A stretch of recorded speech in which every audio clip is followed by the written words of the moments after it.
If you're struggling to control your forehands and backhands, here's an easy tip for you that you can use every day to get your shots under control whenever you play. Let's get straight into it.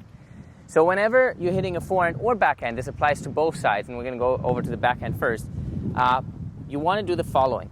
Whenever you're setting up for a closed stance backhand, which is what most of you do, you want to make sure that during your swing, you get your left knee as close to the ground as you possibly can. Now that obviously won't work when the ball is really high, unless you take it right off the ground like a half volley almost, but on regular shots when you're playing back and forth from a baseline, you can make this happen. Now what does this do for you if you're getting your left knee as close to the ground as possible throughout the shot? Well, it allows you to stabilize your lower body. That means you don't have any unnecessary movement, which then in turn means that now your lower body doesn't get in your way of controlling the shot.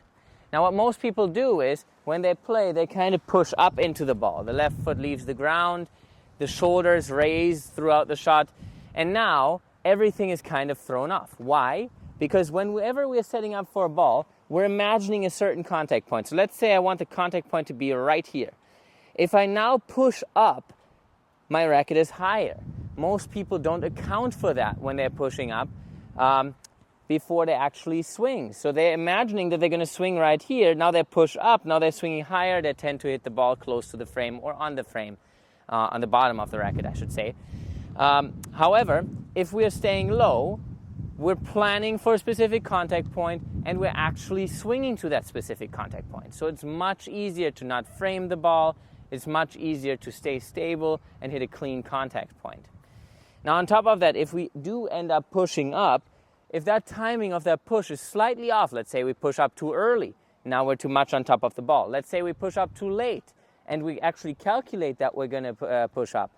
Now that we pushed up too late, we're going to hit the ball higher up on the racket. So we want to avoid that by just taking that motion out of our shots altogether. Now how to do that on the forehand is basically the same thing. If we're taking a look at the closed stance on the forehand, right?